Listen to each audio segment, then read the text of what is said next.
Again, my name is Michael Nobleza, and I'm what is called a Fuse Core Executive Advisor. Fuse like igniting the fuse, in this case for social change, and Core as a Marine Corps. And Fuse Core Fellows have been working in local governments across the country to tackle some of the biggest problems confronting our urban communities. Here in LA County, Fuse Core Fellows like me have been leading the efforts around equitable vaccine distribution that's coming up, connecting seniors to meals and other essential services, and childcare for essential workers. And my work has focused on helping our OIA to develop a plan to implement its immigrant protection and advancement strategy. I'm excited to share a little bit about a new initiative we're launching to support immigrant essential workers. And I'm also excited that some of the presenters on this panel are leaders to whom I've looked to for their expertise. So I'm excited that we get to learn from them as well about the issues that matter most to our immigrant essential workers. So I want to spend time sharing with you some of what we've uncovered in the research, because I think, as Pilar had mentioned, ethnic media can play a key role in transforming how we talk about our immigrant workers in ways that give them dignity and bring visibility to their needs. So the first point that I want to emphasize is that oftentimes we talk about immigrants as if they're like outsiders or others, right? But in fact, here in LA County, 1 in 3 Angelenos are immigrants. And the Institute for Taxation and Economic Policy found or estimated that the county's undocumented immigrants, for example, contribute $544 million in tax revenue. Immigrants are more likely to become entrepreneurs, with 2/3 of our Main Street businesses like dry cleaners and restaurants being owned by immigrants.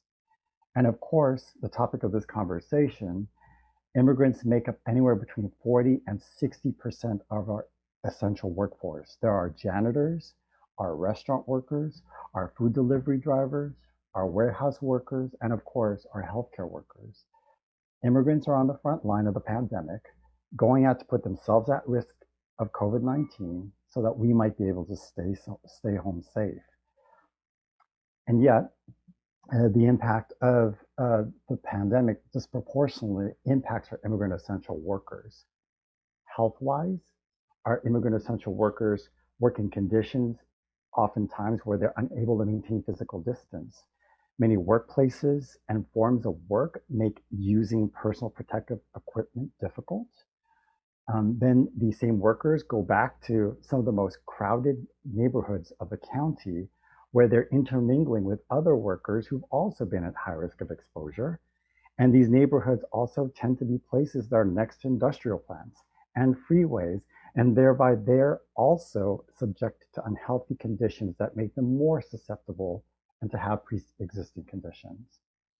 And immigrants who already have to deal with the challenges of oftentimes feeling alone coming to a new country have to deal with another form of social isolation because they're staying at home and the cultural stigma of accessing mental health resources. But many of our essential workers, for them, their physical health actually comes second to their economic health of their households. Before the pandemic, many of our essential workers were already struggling to get by.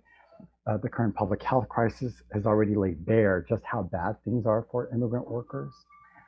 Our undocumented workers are unable to access most forms of federal or state unemployment benefits.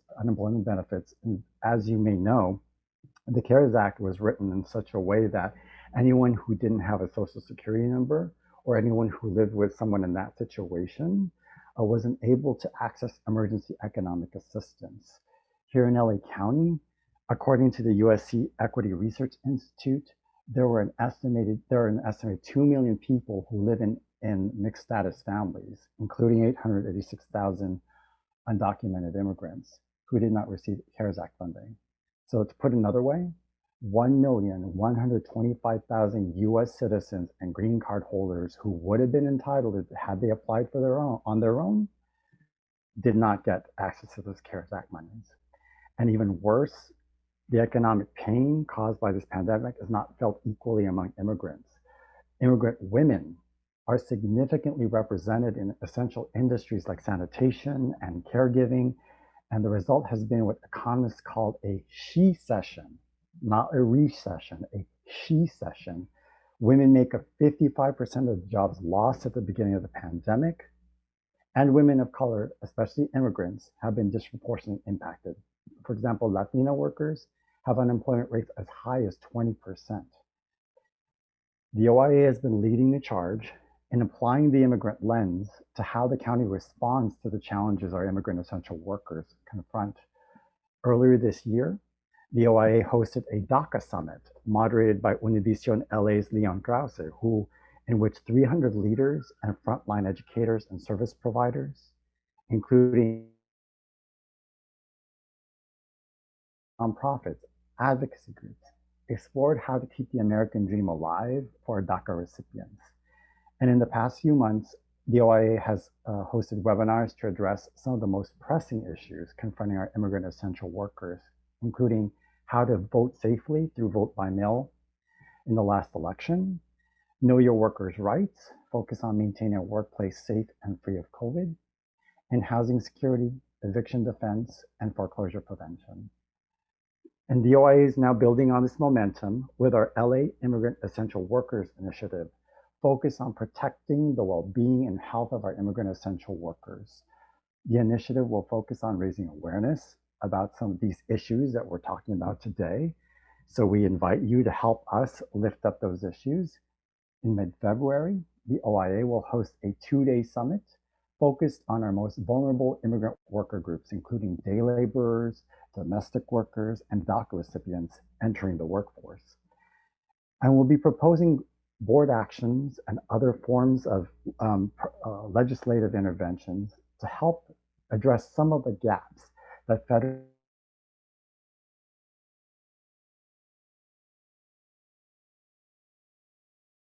and we'll be expanding our outreach and education efforts to connect our essential workers with county wraparound services.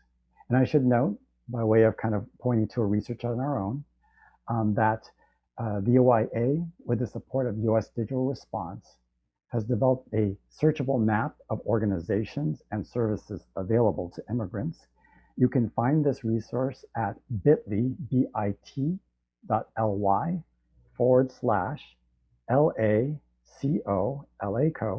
Immigrant Services. So bit.ly/LACO Immigrant Services. And I know that they'll send this link as a follow-up in the email.